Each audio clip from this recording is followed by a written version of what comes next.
sealed now search warrant to Bryan Kohberger's house could result into a premature end of the investigation. Break it down. What do you think it means?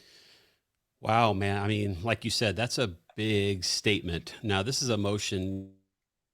Oh, you got muted again. This is a motion. After they've already it seems like they've already done the search warrant. They've already received that, and there must be something in there, either computers, photographs, That's right. personal information, something that's driving them to seal this bad boy Yeah. or Well, soon. you're no stranger to coming upon crime scenes and investigating, working out some of these search warrants. They spent 12 hours inside of Bryan Kohberger's apartment. Is that par for the course? Is that a little bit longer than typical? Break it down for me. 12 hours is a long time, but you got to realize the nature of the crime. I've done search warrants where I've been in and out, drug search warrants in 3 or 4 hours. You find the drugs, you get out, and you look for documents, so on and so forth. So they're probably looking in files, cabinets, and seeing if there's anything hidden in the apartment as well. Because not only are they going to get his laptop or his desktop computer, but any other kind of financial records where they're going to try to find that as well. So 12 hours is a long time, but we got a quadruple murder. They got one shot at it, and so they're going to make sure they get it done right. Some people were saying that that little statement that they can't release the information because there's people's lives at stake if they do release it, are thinking that it might indicate there was a second individual involved. At any point in the case of the Idaho 4, Bryan Kohberger, has it crossed your mind that there might be a second individual somewhere out there? Initially, you never know. I mean, he made the statement when he got arrested. Anybody else arrested, whether that was a red herring to throw Mhm. people off to say, Right. did you arrest somebody else? But I don't think there's anything that indicates there's another person that happened with cell phone tracking. So, unless he had a driver, which would not benefit him at all to have a driver, he's not handicapped or anything where he would do that. So, I'm kind of sticking to this, just him. What's his motive? Man, I wish I could ask him. Wish I could sit across from him and ask him that question, you know? That's what you think about Um, getting a chance to talk to him?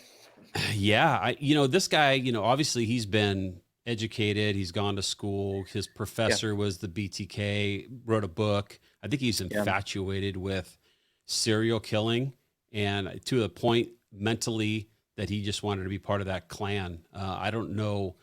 I mean, they're going to start digging deep into social and if he's following somebody and tailing them and all the pings from all the girls and was he in the same area that all the girls were, so they're gonna really dive down into that. But I don't know, man. It's hard to say. There's 20 different conspiracy theories out there, but I want to sit across from him and ask him point blank, look him in the eye. That's how I do things. When you've sat across the table from other murderers in your profession, what are some similarities that you can see sort of in Bryan Kohberger? Obviously, from a distance, and you haven't been able to sit across from Bryan Kohberger at this point, but just from what you've seen from him, what you've heard from him, what makes him the same? But I know that there's some unique things that appears about Bryan Kohberger. What are some of those unique identifiers that we're seeing inside of Bryant? You know, he you have to really dive into their background, right? There's been some profiles on things that happened when they were younger with hurting animals and peeing the bed when they're at a certain age and how they were raised. And a lot of these serial killers, they have all the same kind of characteristics that could kind of hone in on that. But for him, sometimes you sit across from people like that. I mean, I've sat across people that have done 25, 30 rapes, and you would just look at me in the eye and go, how do you even do that? Yeah. It's shocking that there's nothing that you pick out and go, yeah, that's him. It's just Yeah. something internal. Yeah. There's an element that we've talked about with a psychotherapist, Dr. Lisa Metcalf, who was on the stream. And we were talking about this idea of this thing called the dark triad, which is this combination of narcissism, psychopathy, and Machiavellianism. And when somebody sort of has this makeup of those three things attached, it leads them to do some really destructive and dark things. And so part of my working theory, and I'd love to get your feedback on it because it's certainly not set in stone, was that those elements appeared to be in play in the case of Bryan Kohberger in certain degrees. Yeah, when they start diving into his history, and I don't know if that's been quite brought out yet because he's just he's been arrested a couple weeks now. So Right. now we have the guy, and now there's videos of his friends talking about how he acted and how he kind of Yeah. changed and all his internal behaviors. But his parents and his parents don't seem like he came from like a broken house up in Yeah. Pennsylvania. Yeah. Seemed just from the get go, he seemed like he was raised pretty well. So I don't know, man. I mean, you got to dive deep. It's almost like going into therapy. You got to really get deep into their soul to figure out what can cause them to snap. Now, I've known people that have snapped and gone, guys that I worked with, committed suicide. And Wow. you just look at them and you go, we were just working together yesterday. I mean, I didn't see anything, like no indication, no. And then all of a sudden they do some heinous act like that, or something even worse than killing themselves. But Right. it's something internal, man. It's hard to put your finger on. Well, it certainly seems to be the case with Bryan Kohberger. People weren't able to put their finger on him, including Dr. Catherine Ramsland, who has widely been known as sort of the individual that, from at least my perspective, wrote all the books and wants to catch the killer. And here one is that most recently, I mean, as 6 months ago or a year ago, was a part of her program, and she didn't identify him. In fact, the other, professors and part of the program said he's the brightest student they ever had, and recommending him to PhD programs, which I think is interesting. It's like somehow he was able to blend in a specific culture inside of the criminal justice system, educational world that has a focus on serial killers, because depending on the university, depending on the makeup of the professors, there's sort of like a little slant or an ideology that they bring in with them. And here's one that is known for thinking about serial killers and getting into the minds of criminals. And so I find that to be interesting. How did he evade that? Yeah, even with the Reddit post trying to get a survey done, as part of his, I don't know if it's part of his thesis or whatever, but just I even guess, yeah. that, putting that out there is strange all in itself. And then studying under, the BTK was something else as well. But yeah, I think that's also very intriguing. This sort of the study that he was doing under Catherine Ramsland, studying the BTK killer, coming out with those books talking about that. So I'm wondering. We in law enforcement, we study those kind of things, right? Because we want to catch those guys. We want to identify those guys. It's not that we want to Right, turn into them. He wants to turn into them and wants we to want to turn catch into them, him. you know? Another kind of like working theory that I was coming up with, a couple things, but one of them was that he actually wanted to get arrested so that he could get himself off. I don't think that's not my predominant theory, but there's a little piece of me that's thinking through, if the defense was able to poke some holes into some of the things that came out, one of those things could possibly be the sheath that's found may not match the wounds that are inflicted on the victims. And if they're not able to locate the specific weapon specifically that was used, I think that that could be a sort of like a point in the defense's column, because if they think another We pay hang on a your is guys' that wage. We do you have voted a for video you. that's We can playing? vote you out. No. Is that mine? Unfortunately, Okay, sorry, that was mine. Okay. I heard a video playing off. Okay, but I just thought, like, if there's a weapon that was used that doesn't match that K bar that's released by the United States Marine Corps, that could be a point in the defense's column. Have you thought about that? Have you seen that before? I have a K bar right here that I've talked about in a couple of my videos. And I mean, initially early on, they talked about a K bar. And Yeah, so that leads me to believe there was some kind of wound pattern, not only just a knife wound, but the hilt that maybe left a bruising pattern onto the skin that left, not only the mark, but the hilt of the yeah. stabbing into it, which leads someone to believe there was a hilt on it, which is why she called it kind of a K bar style knife. So, I mean, leaving the sheath there, listen, I've been in situations that, even shooting situations or traumatic situations or active shooters that I've been in, they don't even want to interview you right afterwards because you're such a fog. The adrenaline is just so much, and you get this tunnel vision. Because your heart's racing and you get Yeah. your blood pressure goes up. So, I mean, he's in a fit of rage as he's doing this thing. And, I don't think he left it there on purpose. It doesn't Really? seem like he would, just to leave it there. So if you were the defense based off of what you know now, what are some of the things that they'll try to do to cause, in the mind of a jury, reasonable doubt? They may, I mean, the forensic evidence is going to be, they've already got a lot of forensic evidence on this guy. It's a lot of the circumstantial stuff. They'll try to maybe, plug holes into the satellite, the cell phone pings, where it's not GPS, where it's telling you like we are, where's the nearest Chevron. It's you're in this area of towers and doesn't necessarily put you at the residence, but it puts you in the vicinity. They're going to try to poke holes in that somewhat. A lot of the technological data, I think, probably.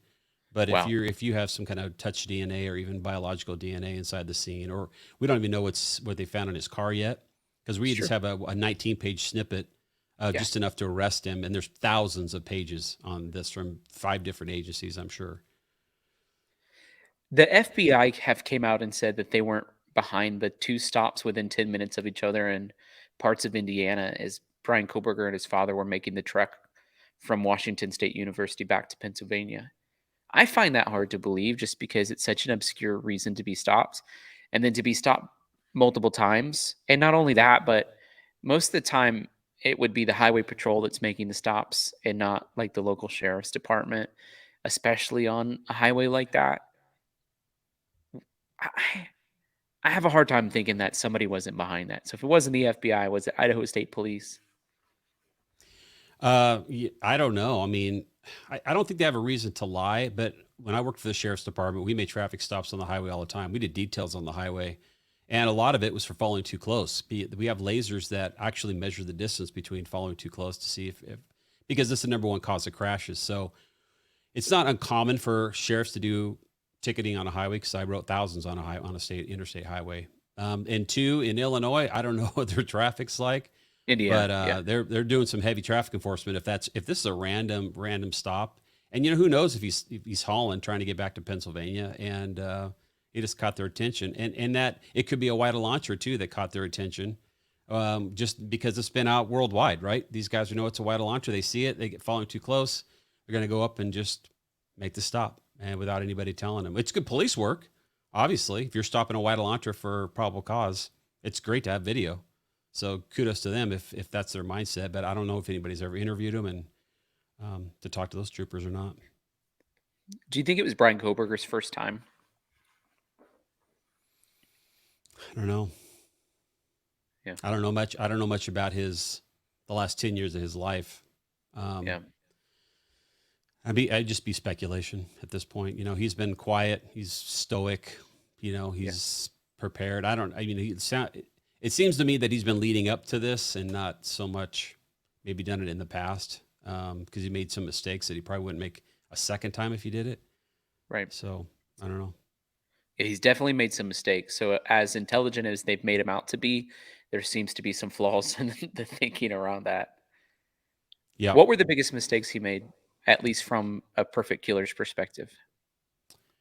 Well, everything you touch leaves a trace. Doesn't matter how good you are. Everything you touch a doorknob, you shoulder, you have skin cells that fall off. It's just a very, very, when people try to commit murder, they think they're going to get away with stuff. And now with genetic genealogy and all of those things that are coming into play with law enforcement, Right. I'm hoping that it makes it almost impossible for somebody to get away with this and to stop and to never have a serial killer again. Yeah, But, that'd be great. him leaving the sheath there, him driving his own car, him trekking across the country, rumors, him cleaning his vehicle in the middle of the night, dumping trash to the next door neighbor, cell phone, just a whole bunch of things that he did that got him caught. And I think they got the right guy. Shoe print, turning off the cell phone during the exact hours that a crime was committed, vehicles showing up on the scene, stalking them 12 times in the past 2.5 months. I mean, those things add up. And the thing too that I think is interesting, they're surveilling him in Pennsylvania. He's taking the trash out in gloves to the neighbor's house, and there's none of his own DNA in the trash, but it happens to be his father's DNA. So he's concealing his own DNA, taking trash to the neighbor's house, knowing likely that they're watching him. Yeah. And then people like, Parabon and those genetic genealogy places they send stuff to, and they drill it down and go 99.9998% can't exclude his father.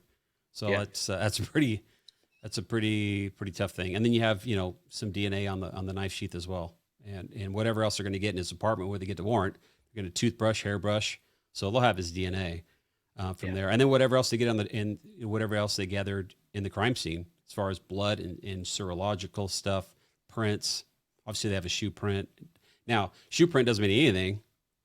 That shoe print doesn't mean anything unless you match it to his shoes. Yeah. It's just a shoe print, just a Yeah. Vans shoe print that what it looks like. Unless you match it, because every shoe has a really a set characteristics, but they also have an individual characteristics. How you walk. Do you walk on the outside of your shoe? Do you That's walk on right. your tippy toes? Where are the wear marks? So those things is really where they're going to match that up if they have a good enough print with the Amino Black. No, that's exactly right. One of the pieces of information early on that I was trying to sort through and process myself was centered around the idea that either somebody in the house was a target or the entire house was the target. And I couldn't wrap my mind around the second thought of the house being a target, but I'd love to hear your thoughts on how you process that information and what you think now knowing what we know. You mean when the police said they didn't know what with the house or the people? Yeah. Yeah, I thought that was kind of a weird statement early on. They made some early statements early on based on, basically what they knew. But then things come out with, possibly drugs being involved and maybe a drug Mhm. house. There's a lot of stuff, but these are college kids. This isn't, a biker clubhouse, in a cartel house. This is, high school kids. So That's right. I kind of just brushed that off of that doesn't make any sense. If the house is a target, why not burn the house down? That's what I thought. Um, Do you think Kaylee Gonzalez was a target? I don't know. We Yeah, heard Brian Ensign speculate. say that she had more significant wounds than the others in the house. Obviously, we haven't heard law enforcement report on that. Right. There appeared to be a lot of media attention and even some statements from law enforcement about the possibility that she had a stalker. And I think that that was really telling. It appears now he had been watching them for at least 12 separate times. And maybe she was sensing that she had a stalker.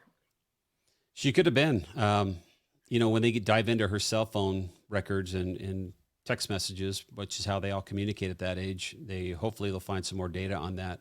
But definitely he's been around there, and whether she sensed that he was stalking her because she kept seeing the same kind of car, coming and Mhm. going, then hopefully she communicated that prior to her untimely death. So.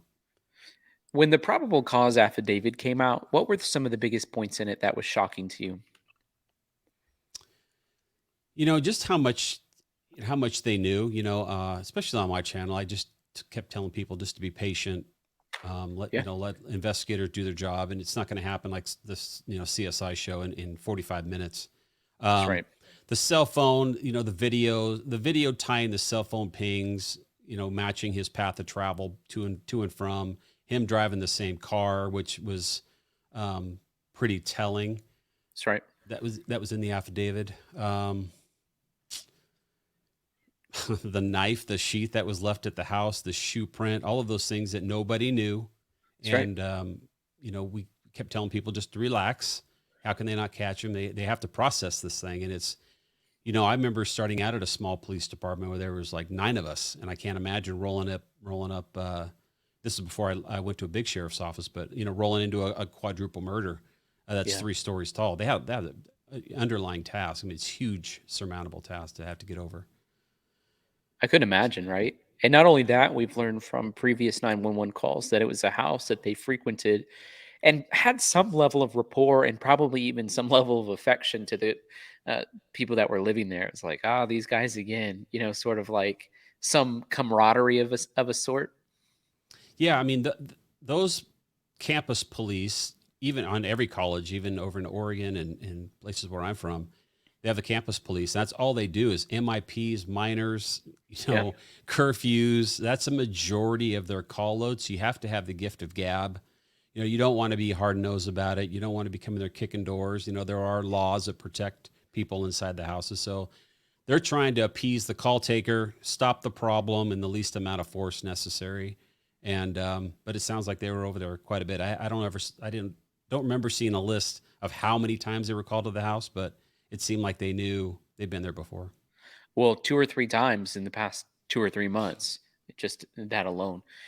If you were on the case, what are some things you would have done differently?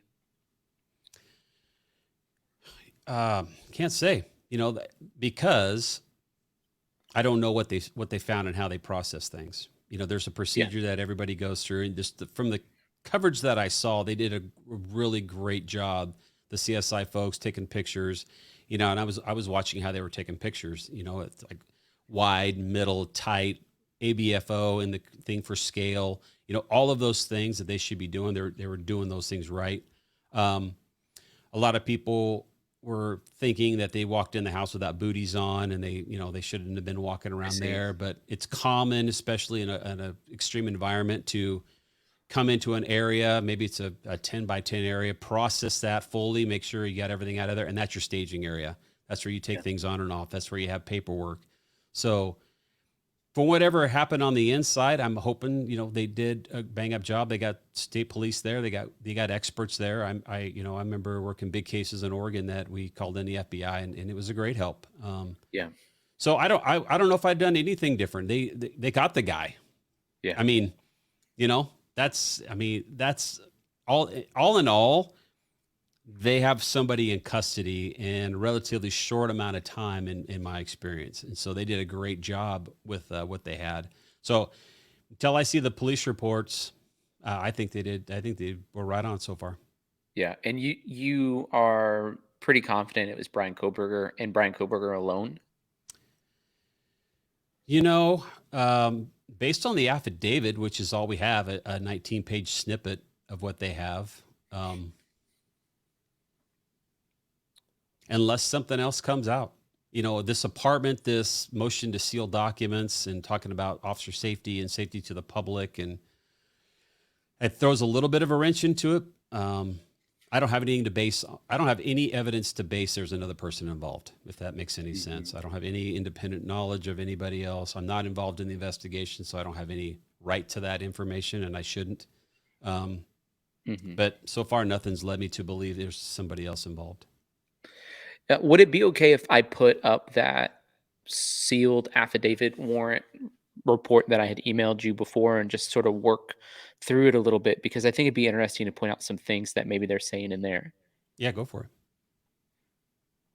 This is from the Whitman County Clerk, which is the Superior Court for Washington in the matter of the application for a search warrant. It says this court, having previously considered the application for search warrant filed in the cause of the declaration of Don Daniels, the Assistant Chief of Police in the WSU Police Department. It says findings of fact, impact on effective law enforcement and public safety. This matter is in the investigative stage, and while criminal charges have been brought, those charges are not yet publicly known. Premature public disclosure of the details of this law enforcement investigation will create a serious and imminent threat to effective law enforcement and could result in the premature end of this investigation, which could create a threat to public safety. That's strange a little bit, isn't it?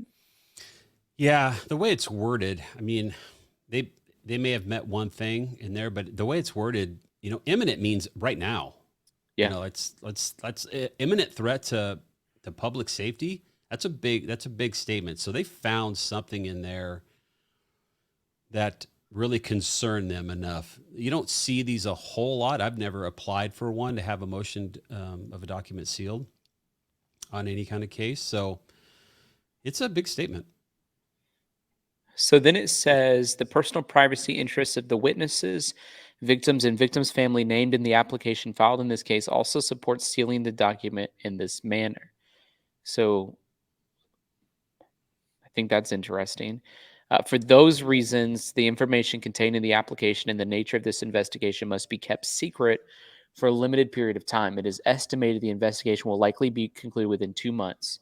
So, in order, sealing the file for that period of time is appropriate. The prosecuting attorney may seek an order unsealing the records of the Idaho investigations and or the criminal case proceeds more quickly than anticipated. For the immediate future, no action short of the total sealing of the records will be going on. Jurisdiction, the court has jurisdiction. Effective law enforcement, these exist serious and imminent threat to effective law enforcement, public safety, and public interest. In law enforcement's ability to completely investigate criminal activity using tools lawfully at their disposal to collect evidence, and no means less restrictive than sealing the listed documents. personal privacy. There exists a serious and imminent threat to the privacy of the witnesses, victims, and victim families. Eh, it feels strange to me. It's almost like they think somebody is connected to Bryan that might come out and do something. I don't know. I'm just trying to process it. How am I supposed to process this? I want you to help me. Yeah. Tyler, that's the question of the hour. How do you process that? Because they talked about the victims and the victims' families and the privacy of the victim and the victims' families, it seems that they have found something in there that needs some more follow up. They're gonna, something is taking them into another direction to gather more evidence, and it may have some privacy issues associated with that, whether that's pictures, videos, documents. That may, in your theory, there being another person. I'm not saying that there is, but if something in the house is leading them in another direction, that they want to keep those things under wraps, just like they did the affidavit until he was in custody. Just like them not releasing stuff to the public that says, we're looking for this guy in this car and he's a WSU student. Anybody seen him? They kind of kept that under wraps until they made that arrest. And so basically, whatever they pulled out of this house that's put them in a certain direction to either gather more evidence, they want to wait. And if they do identify an accomplice or somebody else, they're going to write another arrest warrant, and then they'll get he or she, and then this will all be released at some point. But I'm okay with it. Really, I mean, everybody kind of wants this guy, justice done for these families. So if this is what they need to do to keep this under wraps, more power to them. I think it's a good call.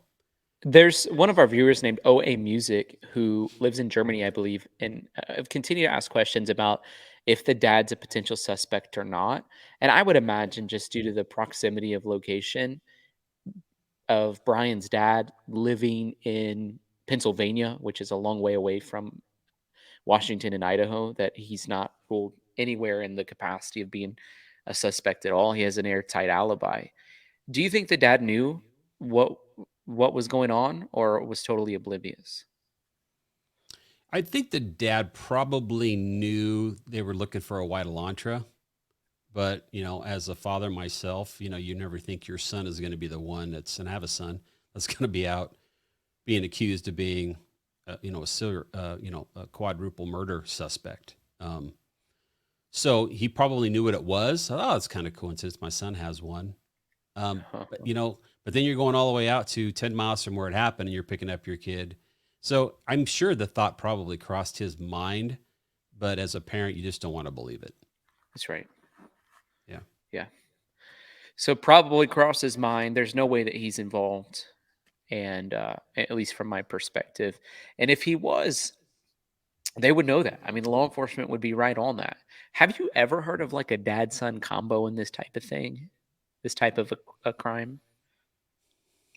A dad-son combo. No, I don't think I have. So I'm saying, like, You, I haven't ever even heard of that. I've never heard of a no, dad-son combo. Not that it no. doesn't exist. I just can't think of one. True. Not that it doesn't exist, but I've never heard of one. And they would have some kind of records, or they would have some kind of probable cause that he was involved in. He would be named as something, but according to them, he's not even a person of interest. So When they arrested Bryan Kohberger, it was 50 law enforcement agents. Busted the window. They treated him as a threat, high risk. I find that to be really surprising. you know, listen, law enforcement wants to win. I executed a lot of search warrants, usually with 2 or 3 people. But if there were multiple people in the house that were unknown threats, then we would get more people involved. And there's a standard in law enforcement when you start doing a threat assessment of a no-knock warrant, which is what they had. You don't have to Yeah. knock on the door and ring the doorbell. Hence the dad cleaning up the yard yesterday. It's the dad cleaning up the yard. Oh, this guy's a quadruple murder suspect with an edged weapon, with a deadly weapon. That's easy for a judge to go, yeah, you don't need to knock. You don't need to knock. And he's aware that they're watching him because he's taking the trash out with gloves to the neighbor. Yeah, and who knows who else is in the house? It's kind of an unknown. and they probably were surveilling the house and had, SWAT surveilling it with, scout snipers on, at least 24 hours before is what we would do is we'd watch the house and see if, lights are coming on and see who we could see. 50, I don't know if that's a confirmed number, that's a lot, Yeah. but, they don't want anybody hurt. And that's the reason that they do that is because they don't want anybody hurt or killed. So when you have overwhelming force like that, it tends to make a suspect give up because he's outgunned and outnumbered. And so it's an easy, you're not going to get hurt because if it's 1-on-1 or 2-on-1, it may be a fight. Then it may go the other way. So. And they had air surveillance from a Cessna 208 for at least 2 hours preceding it. I mean, they were keeping eyes and ears open for sure to make sure that they were going to get him. Yeah. Good for them. Athena, who's our resident attorney around these parts, says it's not a stretch to speculate that Bryan Christopher Kohberger may have met another like-minded criminal online at some point and possibly plotted crimes, etc. Thank you, Athena, for that message. And that's a great point. I'm just trying, she's helping us try to unpack that sealed warrant that we see. That's an interesting thought. It's an interesting thought. You're right. How do you start that conversation with somebody? Right. Hey, Tyler, you ever thought about killing a bunch of people? Right. And then you go, what? What are you talking about, bro? How do you even broach that conversation sometimes? Maybe that's what he was doing on Reddit with his master's thesis research. We don't know. See who answers back. And have you ever thought about doing it again? Right. Like it's one of the questions in there. I don't know. Yeah. Yeah. Crazy.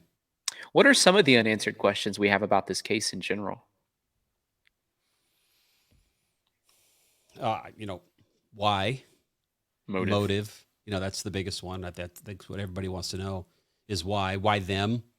Why 4? If you were against 1, why did you kill 4? Why not 6? Yeah. So why this house? Why this time? I did see somebody put on there. Has anybody ever thought in November 2022 and the house was 11/22? Maybe that's so everybody's got their own theories on right. Conspiracy things, but I don't know. Those are the unanswered questions for me, and I think for everybody's mind is why these four victims. Is this your first case you've covered on YouTube? It is. Interesting case to sort of get thrown to the wolves with.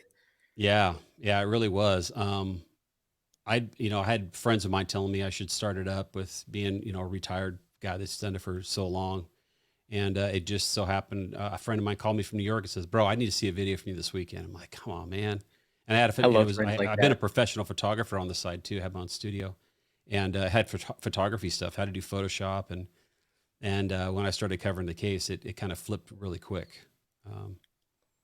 So do you use a Sony A7 III for I have streaming? A Canon M6 Mark II that I'm looking at. That you're streaming with right now? Yeah. It looks great, man. I'm jealous. It's got a 16 millimeter f1.4 on it, so that's why it's a little crispy and buttery. I've been praying to the Lord that I'd be gifted a nice DSLR to use for streaming. I'm just using the camera that's on my MacBook. It's not the best, but it gets the job done. I'm like, okay, Lord, I need more provision to be able to do that. Your background looks great too.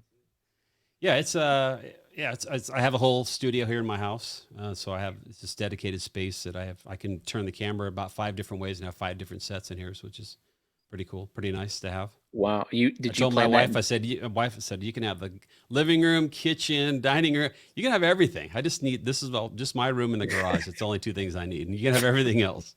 Give me a man cave, please. Just need a man cave. I want to do YouTube for fun. Please give me a man cave.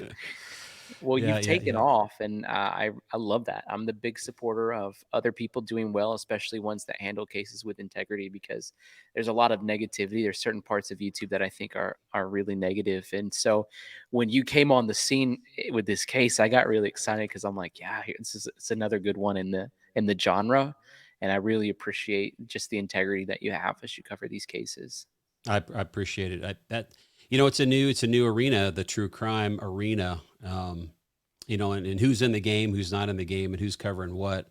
And that's what my community really told me about was thank you for not just going, I think Jack did it. He was hiding in the closet. It's like, I'm a 25-year investigator, and I look at the evidence, I look at the stories, I look at the patterns, I'm a facts-based person.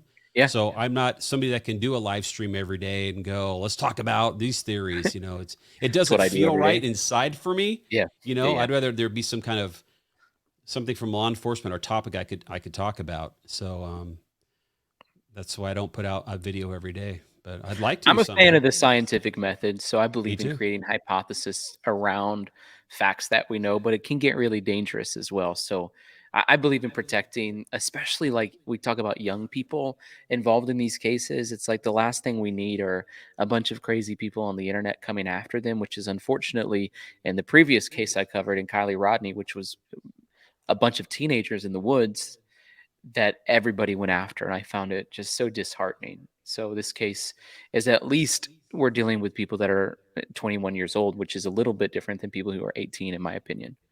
Yeah, 100%. I mean, it's just really uncalled for to go after them.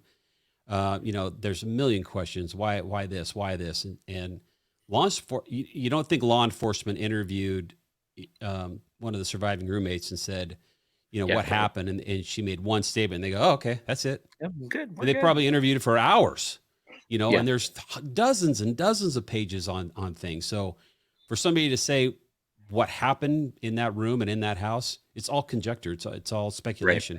Law enforcement knows because they've interviewed her and she's told Exactly. them what she knows. So until that comes out, people just need to relax, and it's a traumatic situation, and Calm it hopefully down. she gets some counseling, and God bless her and her family. So bad Now, thing. what were those pieces of information when you started covering this that you found most intriguing? Because you're sort of like gotta find something to sink your teeth into. What were those things for you?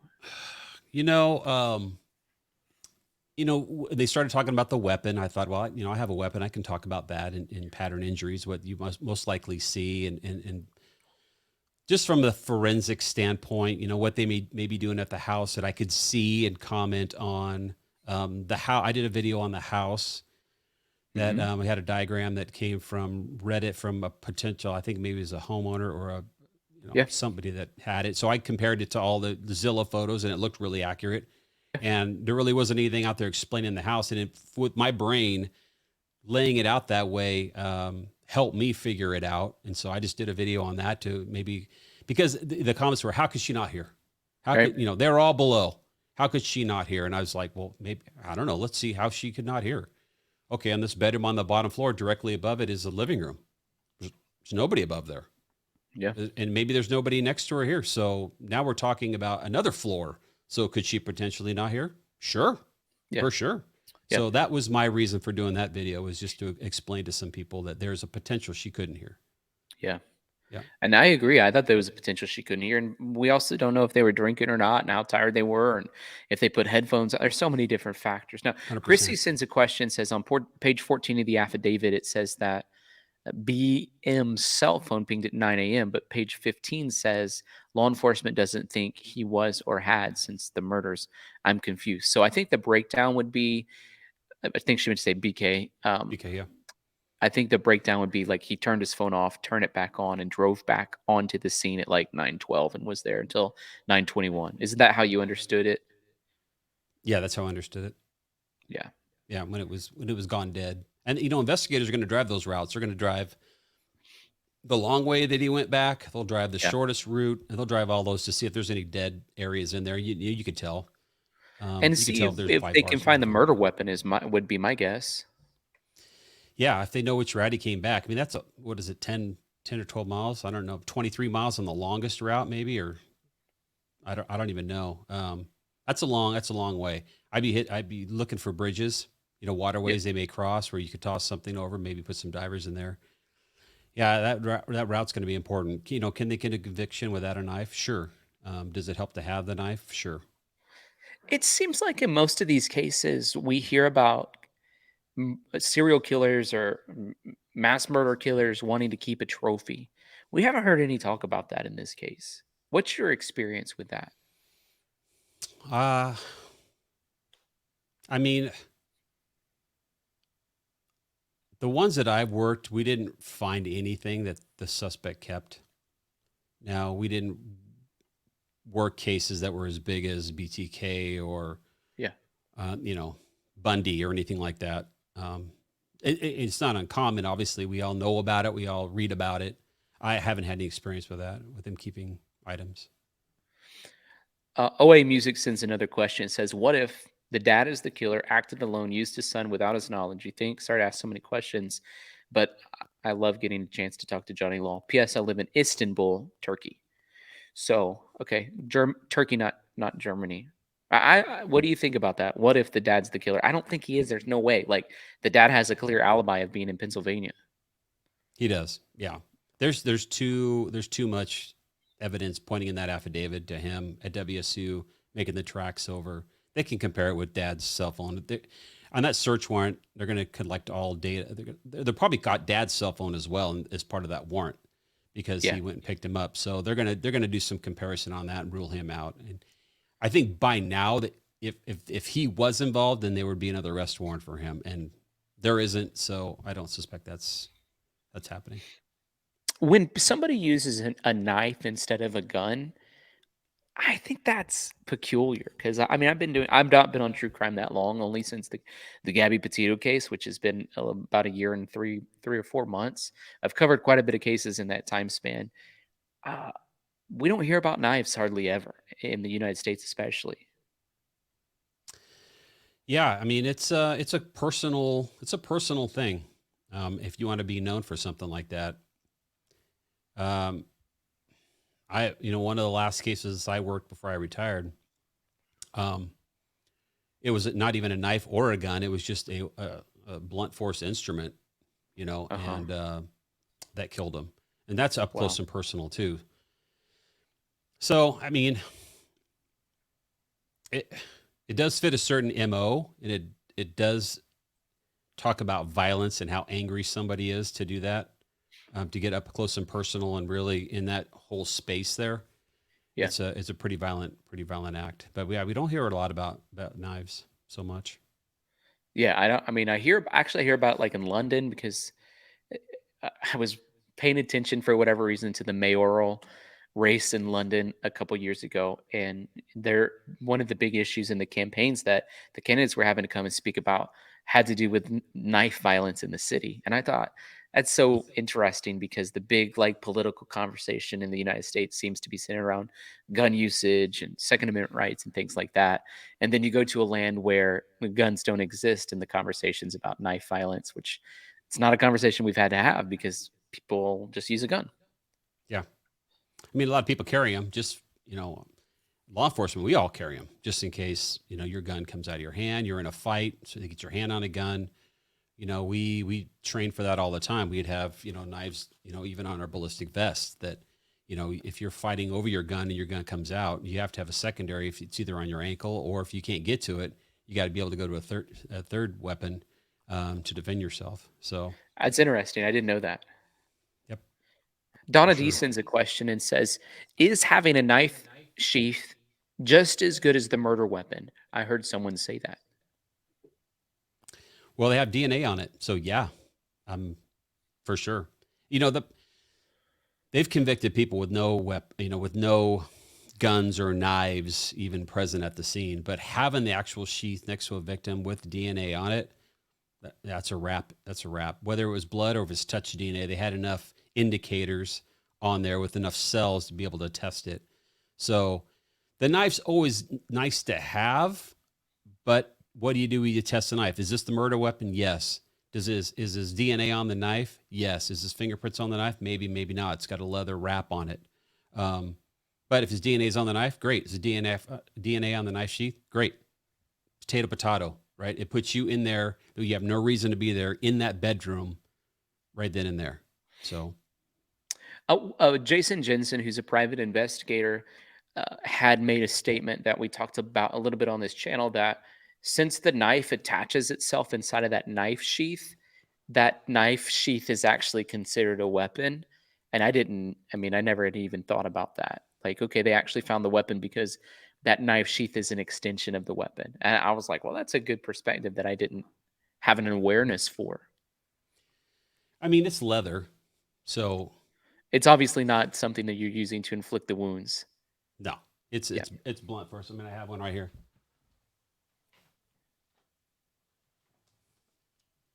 I mean, it's pretty thick.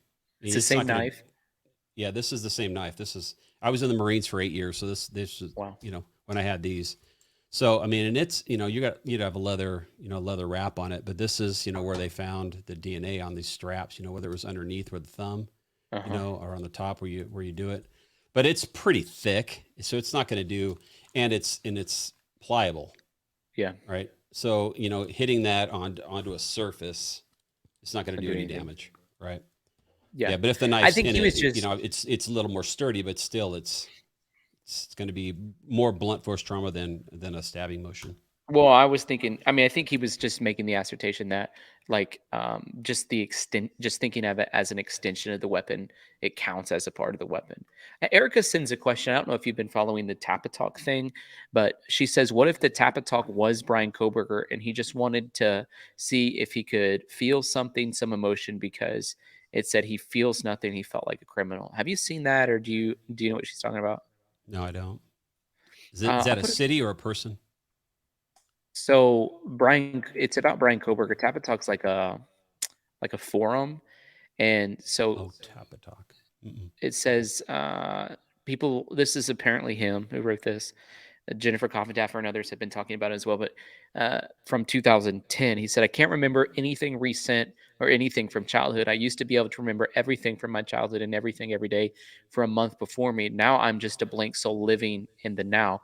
What hurts the most is knowing that every time I try to remember things from the past, I can't. My mind is so hung up with versus migraines and side effects, mentally the buzzing in my ear, that I can't even focus. I got it September 21st of last year, and ever since I've been depressed. I can't remember anything at all, and I've always had this horrible pressure in my head. My mind is not on visual snow, which is what he's saying he has, and I always wonder what a normal person would be doing while I sit there and suffer.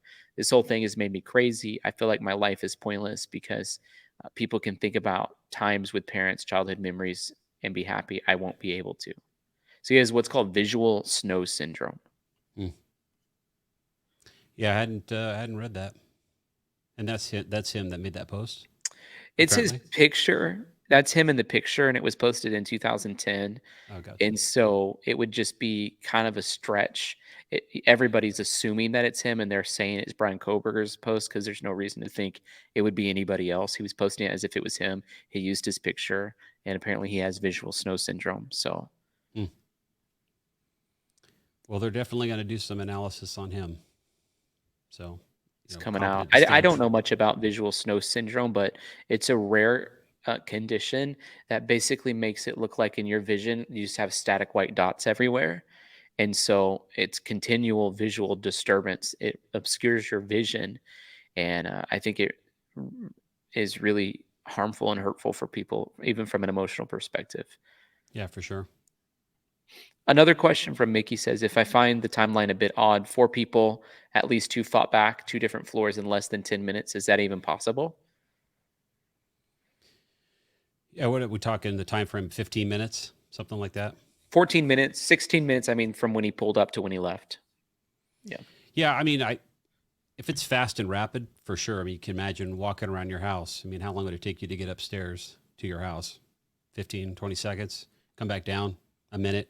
Do that 17 times, and see how long it takes you, just on a normal pace. So when you're hustling like that, yeah, I think it's definitely doable.